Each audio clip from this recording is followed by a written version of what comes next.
I feel like people really understand generating leads and lead generation, but the data is sort of the beautiful part of it where, oh, now I get to know more about my own business and what to do next. Welcome to the Wear, Wag, Repeat podcast. I'm Tori Mystic. As a dog mom lifestyle expert, blogger, and business owner, I love talking to other women in the pet industry and sharing their advice with you every week. Sit, stay, and listen to the latest episode.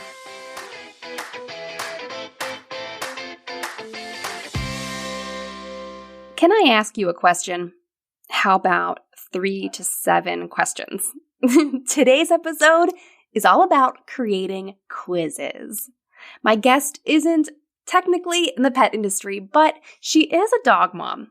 Jessmyn Solana works at Interact Quiz Builder, the same software that I use to build my own quizzes. And I thought it would be cool to invite her on the show to share more of the why and how of building your own pet parent quiz. When I first set up my podcast playlist quiz, maybe you've taken it, one of my main goals was to collect email addresses. But Jessmyn points out that there's so much more to quizzes than lead generation. Quizzes are all about curiosity and self-discovery. They can help your audience learn more about themselves, and they can also be a great way to see what areas of your business you should put more effort into. For example, your quiz results might tell you that the pet parents who take it want to learn more about single ingredient dog treats, and they want to learn less about Instagrammable gotcha day cakes. That's just an example off the top of my head. I know that right now is a busy time of year, and you might be inclined to listen to this episode and then throw this to the back burner. There's another dog baker pun. But Jessmyn shared so many great ideas of how to repurpose your existing content using a quiz. If you've put a lot of work into making something like an ebook or a blog post, or maybe you have a gift guide, you can use a quiz to direct pet parents to the right place. And at the same time, make them feel like you have curated this content just for them. She recommends that you create a quiz that can be answered in under 2 minutes. I was so surprised by that. And it really shows us that it does not have to be long and complicated at all. You can just use maybe 3 to 10 questions that can be answered in under 2 minutes and have an amazing quiz. If you want to dive right in, Interact has free resources and free courses, plus they have an online community to help you create a really amazing quiz. And I have an affiliate link to share with you. Go to get.tryinteract.com/Tori. That's Tori. There is a 14-day free trial, and then after that, there are very affordable paid plans. When I first signed up, I used that 14-day trial period to set up my entire quiz and do a little bit of testing. And then by the time I was paying for the paid program, it was already out there and generating leads and generating lots of useful data for my business. So this is definitely something that you could implement before the holidays, and hopefully you're really inspired by this interview. Jessmyn Solana is the digital marketing manager at Interact Quiz Builder and host of Interact's Creator Stories podcast. Interact is the easiest way to convert curious people into loyal customers and happy clients by using a lead generating quiz. Jessmyn is the strategic mind behind Interact's flyover content, which helps entrepreneurs build their quizzes and stay connected to the brand. She is dedicated to telling the entrepreneur journey through the Creator Stories podcast in hopes to give others a sense of belonging and community. Welcome to my podcast. It's always nice to have a fellow podcaster on the show. Oh my gosh, I know. And thank you so much for having me. I think this is probably going to be one of the funnest ones that I'll ever do. Yeah, you're not technically in the pet industry, but you are a dog mom. So Yes. I was happy to invite you on the podcast and talk about quizzes, which is such a fun topic. Yes, definitely. And I think what's great about it is, and we just talked about this before we hopped on, but you can sort of use it for almost any industry as long as you have like that little bit of a creative mind and think a little bit outside of the box. Right. Yeah. So there's so many quizzes that we see out there. I mean, I think growing up as American woman, I love taking quizzes in magazines. And that was like one of my favorite hobbies as a teenager and as a young girl. And I think it's just something that's ingrained in us. We're like curious what the results are going to say. And it's going to be this like really revelatory thing that we're going to be like, oh my God, this is my personality from now on. And so, do you find that people have kind of this nostalgia, fun kind of attitude about quizzes? Does it kind of go back to when we took quizzes as we were growing up? Yeah, definitely. More so for, I guess, our generation, right? We think back to, oh my gosh, I remember doing this. But I believe that at our core, we love this sort of self discovery with anything, and there's this curiosity aspect to it, whether you know this about yourself and you know what result you're going to get versus, oh, actually, this is something that I've been experiencing. Maybe this quiz will tell me a little bit more about that. Yeah. So we can take quizzes for like serious topics, and we can get into some of the fun dog takes on those topics later, but we can also take quizzes just kind of like for fun. And so what's interesting, I think, about, so I have a quiz that I've built through Interact, through the software that you work with. And the reason why I did it was to collect email addresses because I'm obsessed with growing my email list, which everyone knows. And quizzes can be a great way to do that. So, I think we all think of these personality quizzes and the finding out more about yourself, but how can business owners use a quiz to get people on their email list? Definitely. And, I feel like you hit the spot with sort of there can be fun quizzes. I think when people first hear about it, if they're not used to seeing it as a marketing tool, they do sort of think of those. I mean, if anyone's familiar with the BuzzFeed quizzes, what Disney princess are you? Or, when a new show comes out, like which Stranger Things character are you? And yes, definitely super fun. But when you're generating leads, you can actually curate your quiz in a way where you're asking very specific questions that you want to know about your audience, whether it's maybe like the stage of business that they're in, or maybe it has to do with stylistic things like what colors do you like to wear, what looks good on your skin. To relate it to pets, maybe sort of, what type of behavior do your pets maybe do in the morning or in the afternoon or in the night? And how does that relate to the services or products that you offer? And at the end of the quiz, when they get their result, the idea is they give you their name and email. So that way it gets sent to your email list. And from there, now you have a really specific sort of personality or result where you can tailor your messaging towards that person. I love it. And it's really kind of once you start thinking about it and thinking about it in that mindset of not only are they learning about themselves, so they're going to get their results that you've created, but you're getting to learn about them as a customer. It's kind of mind blowing how much you could learn. And you can be really strategic with your questions. Like you could even ask people, how much money do you usually spend on your pet every month? And that might kind of give you a clue to how much money they might spend with you buying stuff for their pet.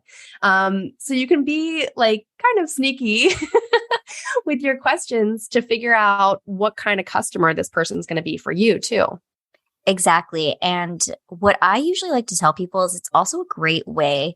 I feel like the data part of it, we don't talk about it enough. It's a great way to really figure out what parts of your business you should invest more time or more money in, right? Let's say you have an offer, you pumped all this sort of energy and a lot of your budget into it. But as people are taking your quiz, you realize none of them are getting, that result that would tie to that offer or would tie to that.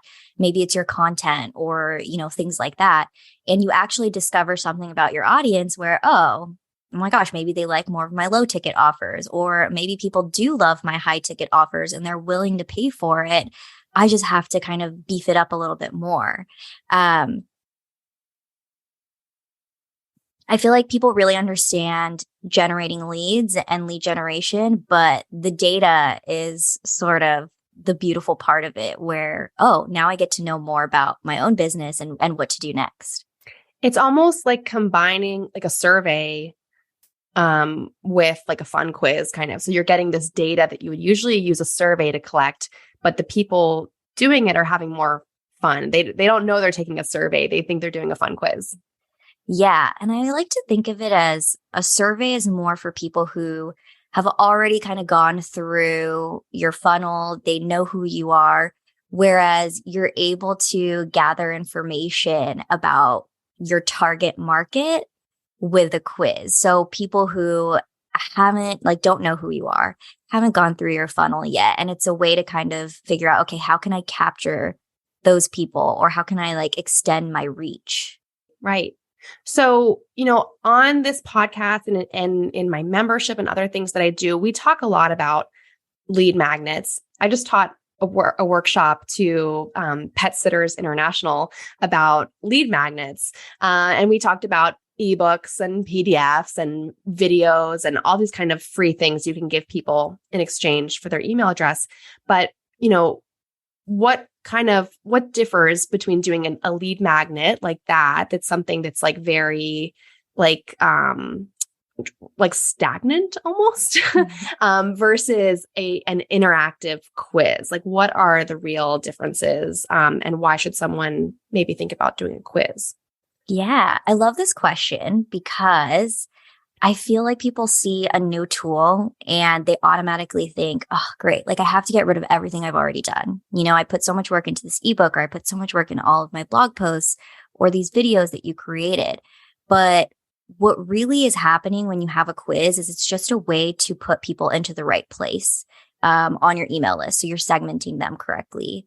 When you have, let's say, just an ebook download, you don't necessarily know that they'll feel engaged by the ebook, that they're reading the ebook. You don't know that the information that you're giving them is relevant, or, what part of the ebook is really right for them.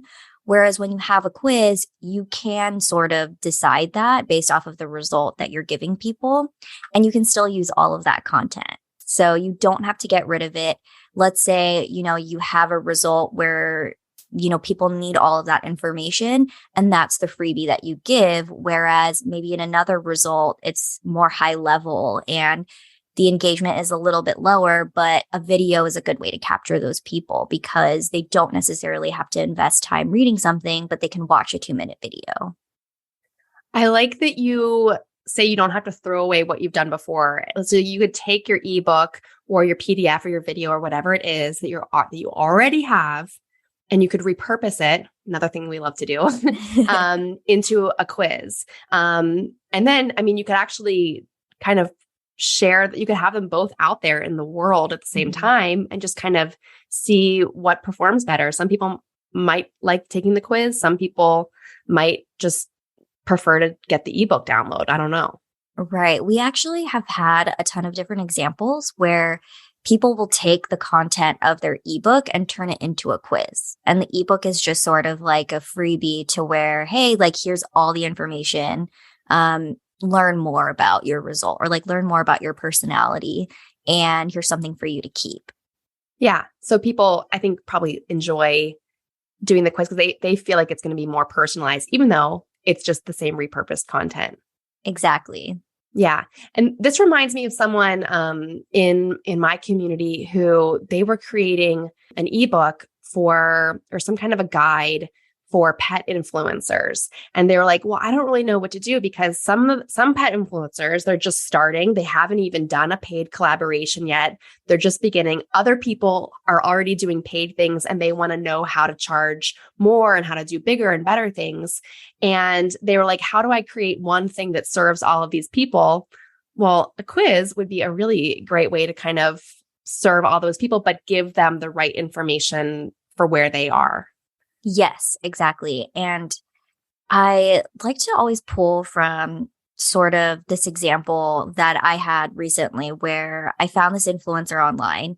And I'm sorry, this isn't a pet example, but I found this influencer online. I was really getting into sort of like wellness and health. And I joined her email list because I was super curious about it.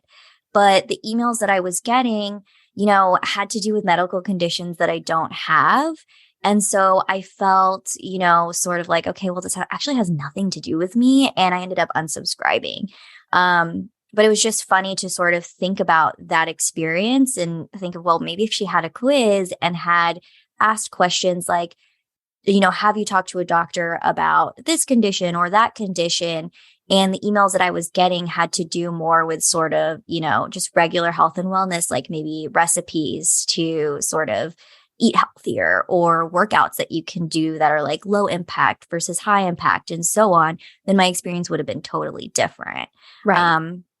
So sort of in your example of pet influencers, if they are, speaking directly to people who already have that experience, already have had collaborations, what you're going to say to them is going to be totally different than somebody who has no idea what's going on. They're like, I just got a puppy and they're so cute.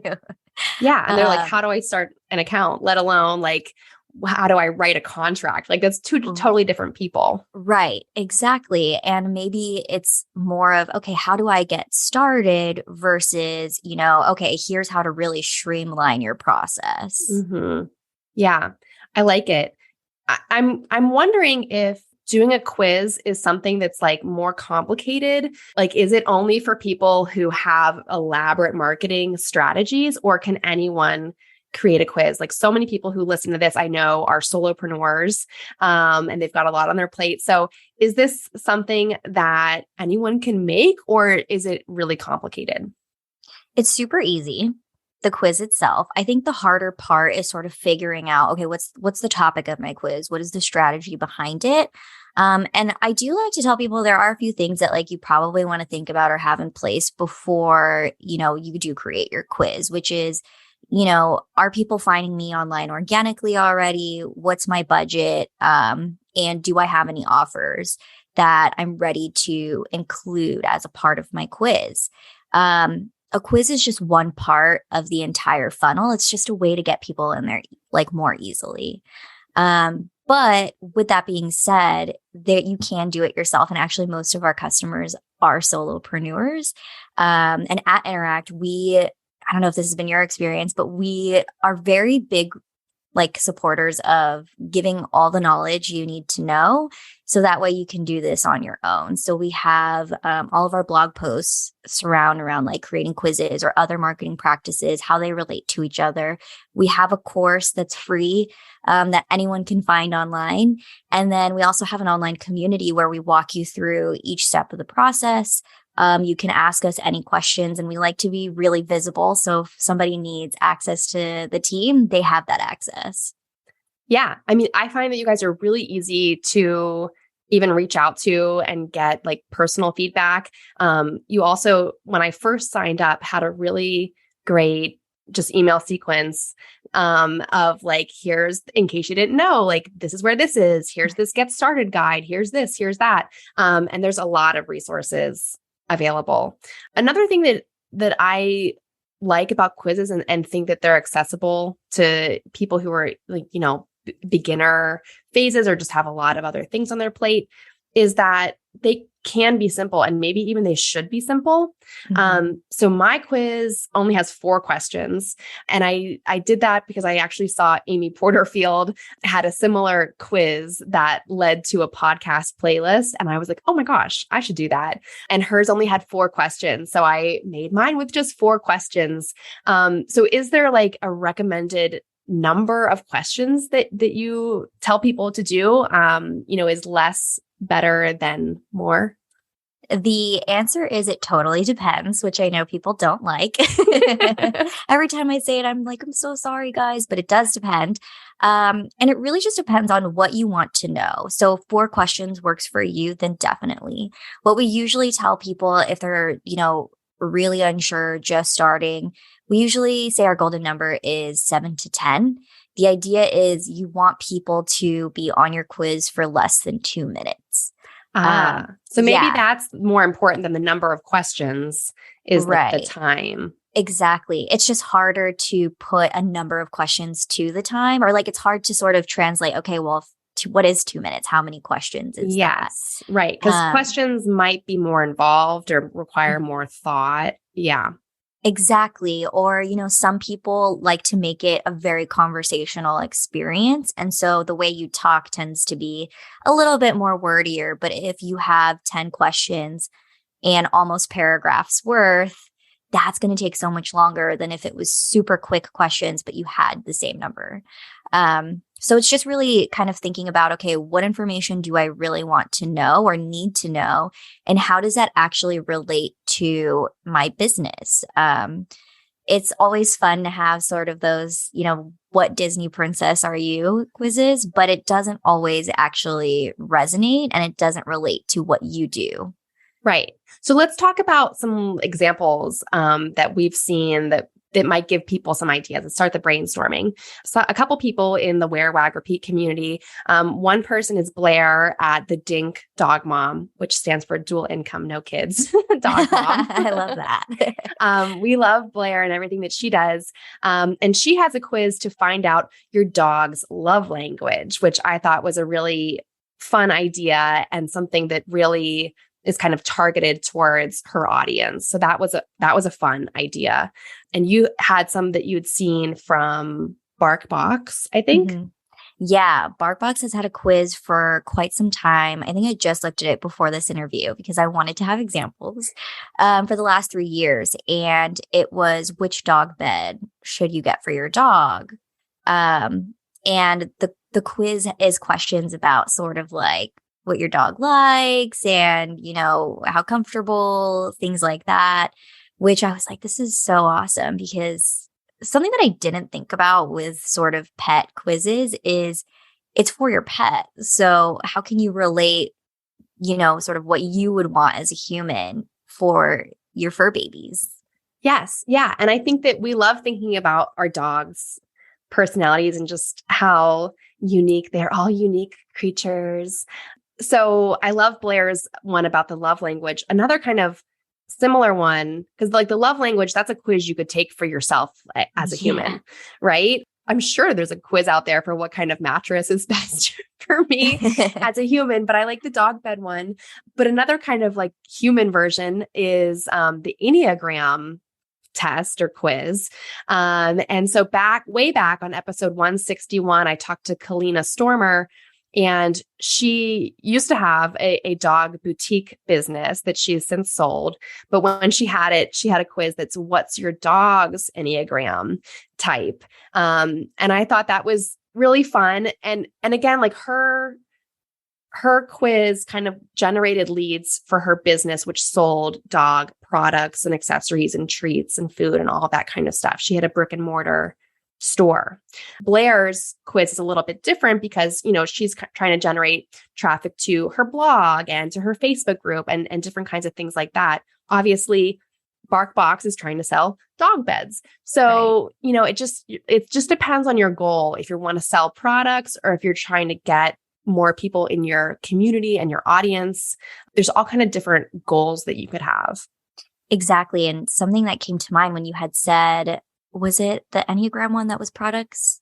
Yes. That was a boutique store. Yeah. It's so interesting to think of like, you could go really direct, like which dog bed is right for you, but you could also get a little creative and sort of use your dog's personality in order to recommend products. So there are sort of both ways. You could think about the same thing, but do it a little differently.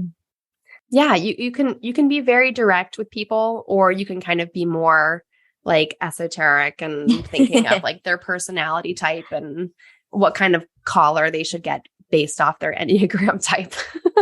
I always find those ones a little more fun unless, you need that product and you're actively looking for it.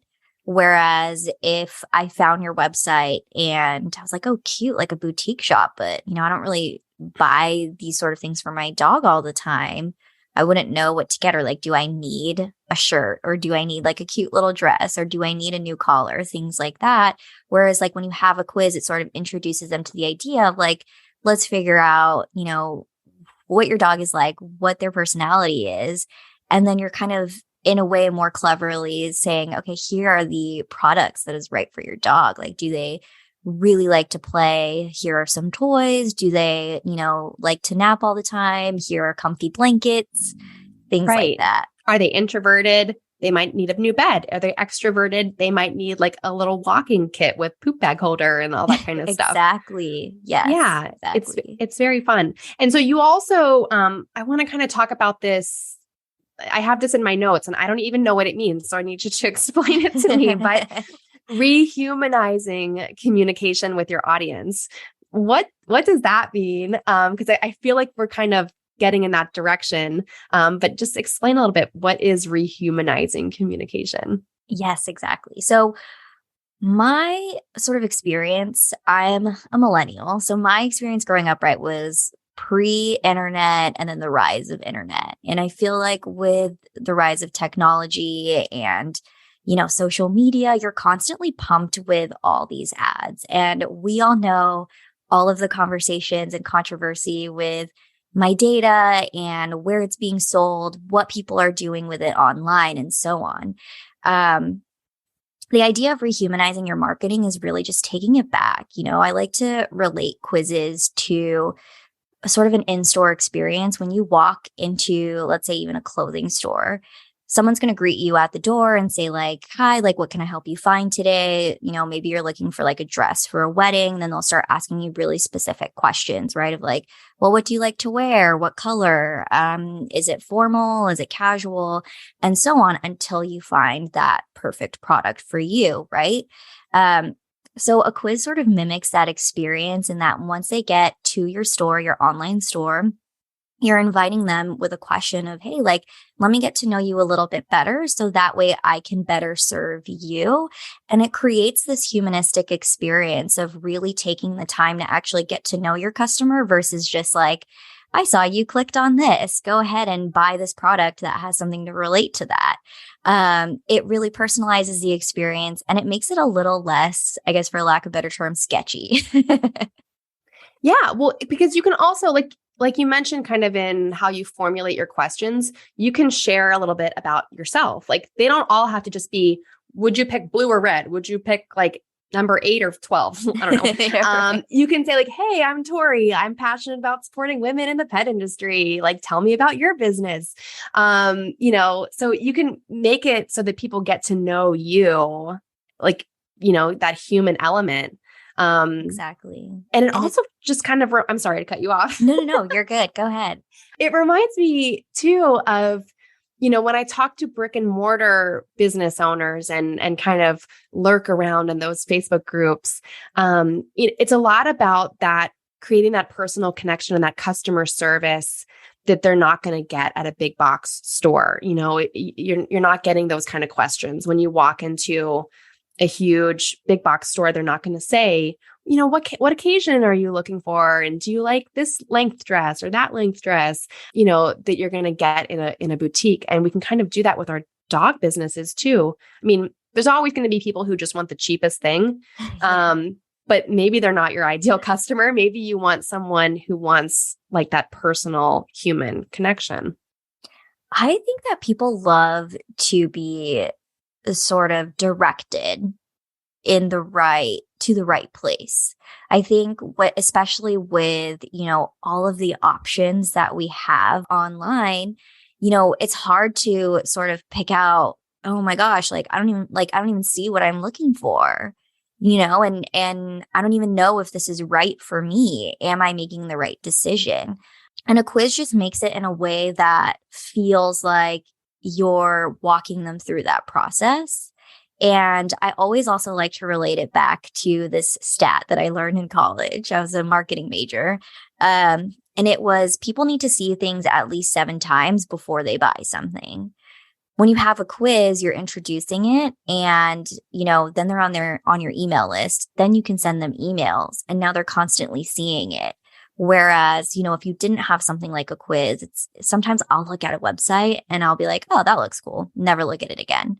Then I get ads for it. And even though I love ads when I don't know I need it, when I know I need it or when I know I've seen it, but I don't need it, it becomes a lot, right? It gets annoying. And so this is a way to sort of filter out those people, but also get them interested. And the nice thing about it is if they opt in, that's interest right there. They're telling you, wow, yeah, I really loved this. Yeah. Well, and I like that you point out the email, keeping your brand name and your messaging like top of mind for people with the emails. Because I found that when I created my quiz, the playlist quiz, the questions and everything, it didn't take me that long to come up with, and the different results I wanted didn't take me that long. That was the most fun part, was putting together the results and curating these playlists that I put together. The hardest part that took the longest was writing the email sequences that went out to people afterward. And so I just want everyone to know that, allow plenty of time for doing this, and don't waste the opportunity of following up with emails. So, someone takes your quiz, you send them the results. If you don't ever follow up with them, you kind of threw that lead in the recycling can. Right. The email is so important, even if it's just that first email that you create. That's better than if you were to push your quiz out there and not have it. Then if you're like, okay, well, I need to get this out, I need to do it quick, get that first email done, or even 3 emails if you can. Then start thinking about, okay, how can I make this better? Or how can I make this experience a little more personal, or, filter people in or get them in more easily? We have this saying at Interact where done is better than perfect. I think it's definitely, especially if you're doing any marketing campaign, you're always thinking about, well, is this the right thing? Will it actually work? But you won't know until you actually get it out there, because like any other marketing tool, you have to test it. Yes. Yeah. So with your quiz, how much time do you think you should give it to see if it's working? How do you know if it's working? Or what are ways that you can promote it to get enough people to take it so you can do that testing? Right. So the number one thing to always think about is your industry, of course, but then also your own audience. I think it's easy to sort of see all the beautiful, stories online where people are like, oh, I got 3,000 leads in 2 days, or, it happened overnight. But realistically, with everything else in business, things don't always happen that way. So I always tell people at least 2 weeks to a month, depending. And the benchmarks that you're looking for isn't so much like the volume, but the conversion rate. So of the people who actually click that take quiz button, how many people are giving me their email, or how many people are completing the quiz? And we actually ran a test, or I guess we looked at our analytics for 2021, and the average was a 30 to 40% conversion rate for our quizzes. Okay. So that's something good to aim for. Exactly. Somewhere around there. But of course, our golden number has always been 50%. If you're getting any higher than that, that's awesome. But 50% is a really, really great place to be, because you have to realize that it's the internet. So you're going to get people who maybe don't actually have a pet, right? Or maybe they thought that this was a cute quiz that they wanted to take, but they realized oh, I don't need any of these things. That's just going to happen naturally. Yeah, maybe their phone rang, or they got a text in the middle of taking it and then they never went back. Right. Or maybe they're taking it for a friend, and they're like, oh, I need to get, that dog's birthday is coming up, so I need to get them a gift. Things like that, so you have to kind of give space for the people who didn't know that they weren't supposed to be there, for lack of a better term. Yeah. But it's good if they're not your ideal person, they're not going to be on your list, and that's good. Exactly. We're shooting for quality mostly, not quantity. And I always tell people, 200 people on your list that buy from you is way better than 5,000 people who are just sitting there, like not even reading your emails, marking it as read, and then moving on with their day. Yeah. Yeah. No, I totally agree. And done is always better than perfect. That is also our saying here at Wear Wag Repeat. Love it. So before we are done with this episode, it won't be perfect unless we talk about your pet, which your dog is named Snooky. Yeah. I just loved learning that. So tell everyone about Snooky. What kind of dog is she? And what kind of stuff do you guys like to do together? Yeah, she is a Yorkie Shih Tzu. So two very feisty breeds, and she is definitely a feisty girl. We mostly just cuddle all day. It's so funny because I feel my dad, she's our childhood dog, and my dad was never a dog person. He was like, absolutely not. I don't even know how we got him to say yes. And my mom is actually afraid of dogs. So they didn't give her, I would say, like the love and affection that they probably, or like somebody probably could have. And by the time, I was sort of in college, I never lived in a place that could have pets. So it was always like, okay, when can I take her in? It just worked out that a few years ago, my sister had her first baby. So they went into grandparent mode. And I was like, let me take her in. Let me have her because she was my birthday present. So she was my dog anyway. And they were happy too. They were like, okay, fine. She's going to get better love and better care from you anyway. And so took her in, and she just loves to cuddle all the time. It's kind of perfect because you now have her like in her golden years. Yeah. And you didn't have all the like the puppiness like to manage like by yourself, as a right. young I did person. have to do it because my parents were like, we're not cleaning up her pee and poop. But yeah, it's nice because I'm in this sort of stage of like, okay, like I'm in my career, I have to do work, but with puppies, it's hard. They need a lot more, like they have a lot of energy.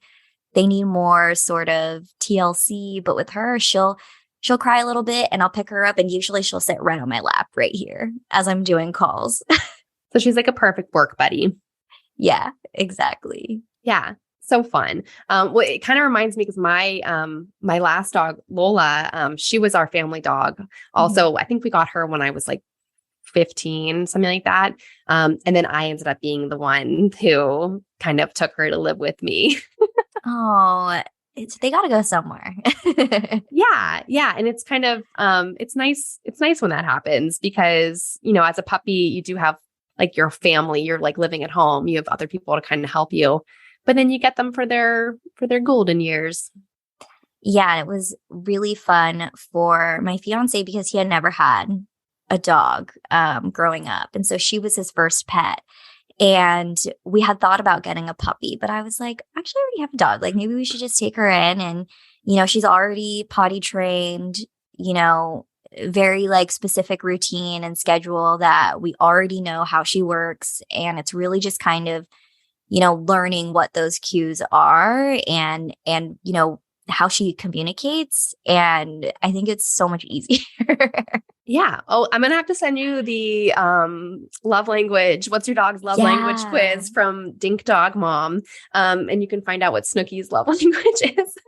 Yes, definitely. It's probably I feel like I already know what she's going to get. It'll have something to do with cuddles and food. Yes. I think my dogs are food 100%. So like getting gifts is probably their love language. It's so funny. Well, Jessmyn, it's been so wonderful talking with you. Thank you so much for telling us all about quizzes. And I am here if anyone has any questions about creating a quiz using Interact, because I have gone through all of it. And I will put some links in the show notes and everything. But right now, tell everyone where can they go to create their quiz? Yeah, so you can go to our website, tryinteract.com. But we're also on all social media platforms, mostly Instagram at tryinteract. And I just launched our TikTok last week. So there's not a lot of videos, but I'm on there. Also at tryinteract. Okay, awesome. Well, we'll find you everywhere, and I can't wait to see the quizzes that people create. So thank you for being on the show. Thank you so much for having me. What did you like most about this episode? Find me on Instagram at TMystic and let me know what intrigued you or what questions you have about starting or growing your own dog-inspired business. You can also screenshot this episode and tag me in your stories. I love to see who is listening out there.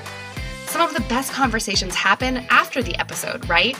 So track me down over on Instagram or join the Wear, Wag, Repeat Labs Facebook group to connect with other dog-obsessed entrepreneurs. And as always, you can find all the links and resources discussed in this episode at wearwagrepeat.com/podcast. See you back here next week.